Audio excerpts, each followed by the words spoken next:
Welcome to Bethlehem Bible Talks. Sapaan firman Tuhan dari hamba-hamba Tuhan Gemi Bethlehem. Kiranya firman Tuhan hari ini dapat memberkati kita semua.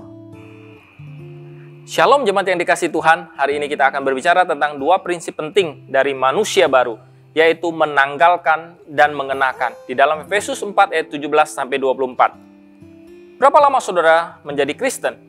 Mungkin ada di antara saudara yang menjawab, sudah bertahun-tahun, bahkan sejak lahir aku sudah Kristen. Namun, tidaklah cukup sekedar menjadi Kristen jika tidak disertai dengan perubahan hidup yang nyata. Transformasi tidak akan terjadi otomatis atau instan saat kita percaya pada Yesus Kristus, tapi merupakan sebuah proses. Dan sebelum kita bisa berubah, kita harus mengerti dulu identitas manusia lama kita. Oleh sebab itu Paulus berkata di dalam ayat yang ke-17, sebab itu kukatakan dan kutegaskan ini kepadamu di dalam Tuhan, jangan hidup lagi sama seperti orang-orang yang tidak mengenal Allah dengan pikirannya yang sia-sia. Ayat 20 dikatakan, tetapi kamu bukan demikian, kamu telah belajar mengenal Kristus. Hal ini menyatakan bahwa kehidupan mereka dahulu tidak cocok lagi dengan status mereka yang baru di dalam Kristus. Ayat 22 dikatakan, oleh sebab itu kamu berhubung dengan kehidupan kamu yang dahulu harus menanggalkan manusia yang lama yang menemui kebinasannya oleh nafsunya yang menyesatkan, supaya kamu dibarui dalam roh dan pikiranmu dan mengenakan manusia baru yang telah diciptakan menurut kehendak Allah di dalam kebenaran dan kekudusan yang sesungguhnya.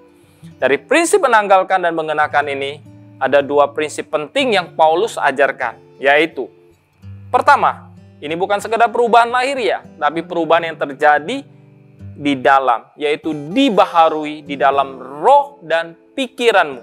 Ini berarti perubahan itu terjadi di dalam diri kita. Yang kedua, ini bukan sekedar tidak melakukan yang buruk, tetapi melakukan apa yang Tuhan mau.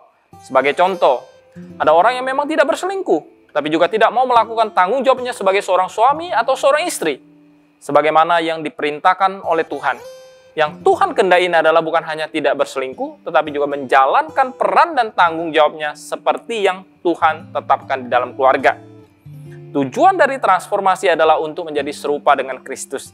Akan tetapi walaupun kuasa dosa sudah dikalahkan Kristus melalui kayu salib, kita masih ada keinginan daging yang harus dimatikan. Ingatlah bahwa perubahan adalah sebuah proses setahap demi setahap. Dan apa yang ditanggalkan harus diisi dengan yang baru. Jika kita dulunya suka sakit hati, gosip, dan menjatuhkan orang lain, maka sekarang diganti dengan kebaikan dan pengampunan. Jadi selalu ada yang ditanggalkan dan yang digantikan dengan yang baru. Hari ini, coba pikirkan satu karakter atau kebiasaan buruk yang merusak hidupmu, yang harus saudara tanggalkan, dan karakter baik apa yang harus saudara kenakan untuk menggantikannya. Anugerah Kristus akan memampukan saudara untuk diubah dan bertumbuh. Tuhan memberkati. Demikianlah Bible Talks hari ini. Tuhan Yesus memberkati.